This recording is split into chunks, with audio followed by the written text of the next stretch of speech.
حضرت سفیان بن عبداللہ ثقفی رضی اللہ تعالیٰ عنہ بیان کرتے ہیں، میں نے عرض کیا، اے اللہ کے رسول صلی اللہ علیہ وسلم، مجھے اسلام کے متعلق کوئی ایسی بات بتائیں کہ میں اس کے متعلق آپ کے بعد کسی سے نہ پوچھوں، اور ایک روایت میں ہے آپ کے سوا کسی سے نہ پوچھوں۔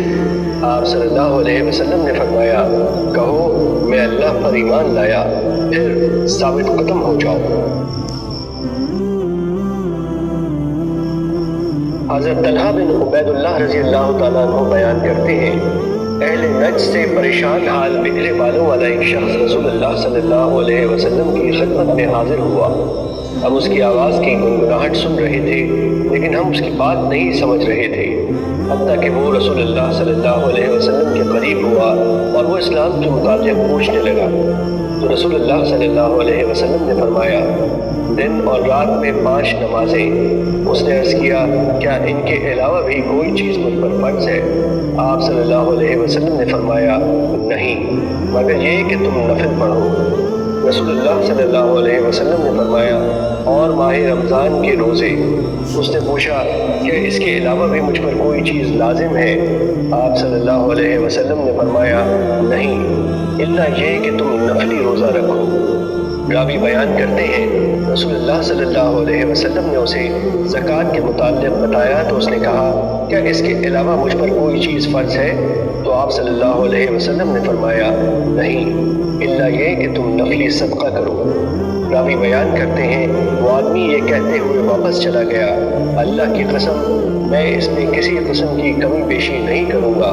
تو رسول اللہ صلی اللہ علیہ وسلم نے فرمایا، اگر اس نے سچ کہا ہے تو وہ کامیاب ہو گیا۔ حضرت ابن عباس رضی اللہ تعالیٰ عنہ بیان کرتے ہیں کہ جب عبد القیس کا وفد نبی کریم صلی اللہ علیہ وسلم کی خدمت میں حاضر ہوا تو رسول اللہ صلی اللہ علیہ وسلم نے فرمایا، یہ کون لوگ ہیں یا کون سا وفد ہے؟ انہوں نے عرض کیا، ہم ربیعہ قبیلے کے لوگ ہیں۔ آپ صلی اللہ علیہ وسلم نے فرمایا، قوم یا وفد؟ خوش آمدید، تم کشادہ جگہ آئے اور تم رسوا ہوئے نہ نادم۔ انہوں نے عرض کیا، اے اللہ کے رسول، ہم صرف حرمت والے مہینوں میں آپ کی خدمت میں حاضر ہو سکتے ہیں۔ ہمارے اور آپ کے مابین مضر کے کفار کا یہ قبیلہ آباد ہے۔ آپ کسی فیصلہ کن امر کے متعلق حکم فرما دیں تاکہ ہم اپنے پچھلے ساتھیوں کو اس کے متعلق بتائیں اور ہم سب اس کی وجہ سے جنت میں داخل ہو جائیں۔ اور انہوں نے آپ سے مشروبات کے متعلق دریافت کیا تو آپ نے 4 چیزوں کے متعلق انہیں حکم فرمایا اور 4 چیزوں سے انہیں منع فرمایا۔ آپ نے ایک اللہ پر ایمان لانے کے متعلق انہیں حکم کیا، فرمایا، کیا تم جانتے ہو کہ ایک اللہ پر ایمان لانے سے کیا مراد ہے؟ انہوں نے عرض کیا، اللہ اور اس کے رسول بہتر جانتے ہیں۔ آپ صلی اللہ علیہ وسلم نے فرمایا، اس بات کی گواہی دینا کہ اللہ کے سوا کوئی معبود نہیں اور یہ کہ محمد صلی اللہ علیہ وسلم اللہ کے رسول ہیں۔ نماز قائم کرنا، زکوٰۃ ادا کرنا اور رمضان کے روزے رکھنا، اور یہ کہ تم مال غنیمت میں سے 5واں حصہ ادا کرو۔ اور آپ نے انہیں 4 چیزوں سے منع فرمایا۔ آپ نے بڑے مٹکوں، کدو سے بنے ہوئے پیانوں، لکڑی سے تراشے ہوئے لگن اور تارکول سے رنگے ہوئے روغنی برتنوں سے منع فرمایا، اور فرمایا، انہیں یاد رکھو اور اپنے پچھلے ساتھیوں کو ان کے متعلق بتا دو۔ حضرت عبادہ بن صامت رضی اللہ تعالیٰ عنہ بیان کرتے ہیں، رسول اللہ صلی اللہ علیہ وسلم نے جبکہ آپ کے صحابہ کرام کی ایک جماعت آپ کے ارد گرد تھی فرمایا، تم اس بات پر میری بیعت کرو کہ تم اللہ کے ساتھ کسی کو شریک نہیں بناؤ گے، تم چوری کرو گے نہ زنا کرو گے، تم اپنی اولاد کو قتل کرو گے نہ اپنی طرف سے کسی پر بہتان لگاؤ گے، اور نہ ہی معروف میں نافرمانی کرو گے۔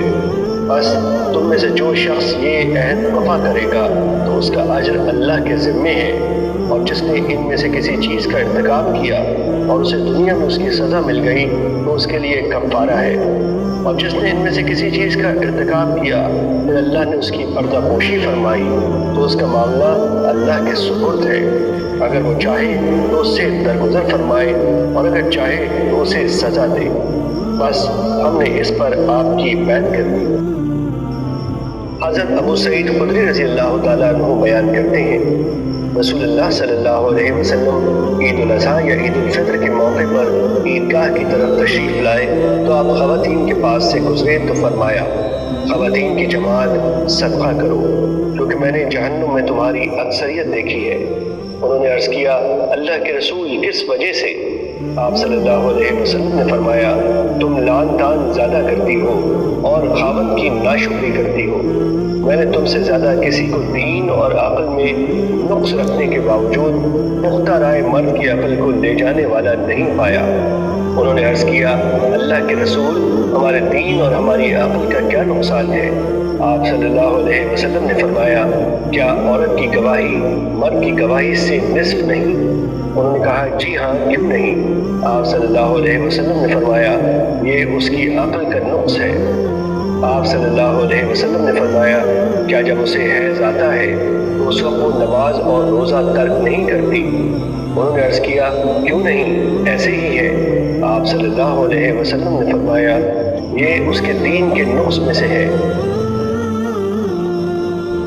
حضرت ابو ہریرہ رضی اللہ تعالیٰ عنہ بیان کرتے ہیں، رسول اللہ صلی اللہ علیہ وسلم نے فرمایا، اللہ تعالیٰ فرماتا ہے، ابن آدم نے میری تکذیب کی حالانکہ یہ اس کے لیے مناسب نہیں، اور اس نے مجھے برا بھلا کہا حالانکہ یہ اس کے لائق نہیں تھا، کہا اس کا مجھے جھٹلانا تو وہ اس کا یہ کہنا ہے کہ وہ مجھے دوبارہ پیدا نہیں کرے گا جیسے اس نے شروع میں مجھے پیدا کیا تھا، حالانکہ پہلی بار پیدا کرنا میرے لیے دوبارہ پیدا کرنے سے زیادہ آسان نہیں۔ اور رہا اس کا مجھے برا بھلا کہنا تو اس کا یہ کہنا ہے کہ اللہ کی اولاد ہے، حالانکہ میں یکتا بے نیاز ہوں، جس کی اولاد ہے نہ والدین اور نہ میرا کوئی ہمسر ہے۔